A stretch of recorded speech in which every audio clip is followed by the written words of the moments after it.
আসসালামু আলাইকুম বন্ধুরা, কেমন আছো? আশা করছি সবাই ভালো আছো। আমিও ভালো আছি। রিজওয়ানা রান্নাঘরে সবাইকে স্বাগত জানাই। আজকে আমি বৈতাল দিয়ে পুঁই শাক দিয়ে রাঁধবো। ওই জন্য ডাঁটাগুলো কেটে নিয়েছি, বৈতাল কেটে নিয়েছি, শাকটা এরকম বেছে নিয়েছি, পেঁয়াজ নিয়েছি, আদা রসুন নিয়েছি। এবার এগুলো ধুয়ে আদা রসুনটা বেটে নিয়ে রান্না করব।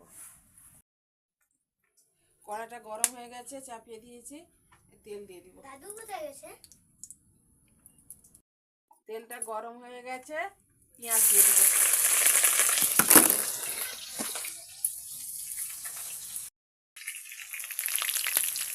পেঁয়াজটা লাল হয়ে গেছে, বৈতালটা কাঁটাটা দিয়ে দিব, দিয়ে লাড়বো।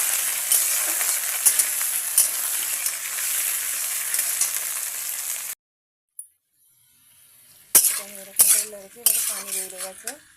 এবার স্বাদ মতন লবণ, হলুদ,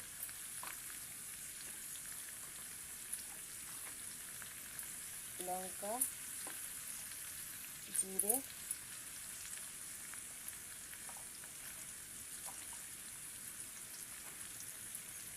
আদা রসুন দিয়ে ভালো করে কষবো। এখন 10 মিনিট কষে পানি দিয়ে দিব।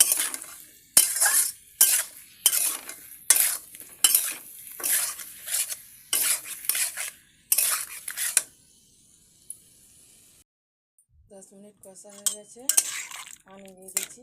ফুটে গেলে পাতাগুলো দিব, চাপা দিয়ে দিব।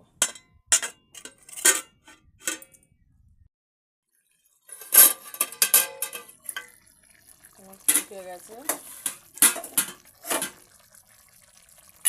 এবার আমি পাতাগুলো দিয়ে দিব।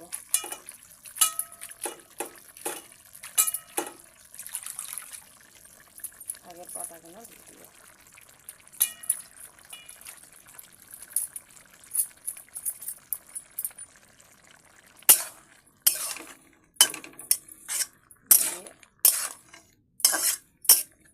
আবারও 10 মিনিট কষবো।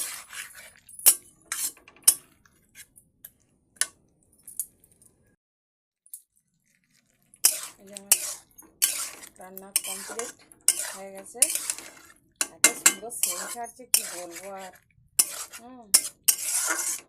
গরম মশলাটা দিয়েছি বন্ধুরা, এটা দেখানো হয়নি, হয়ে গেছে। এরকম করে বাড়িতে রান্না করবে, খুব মজাদার হবে রান্নাটা।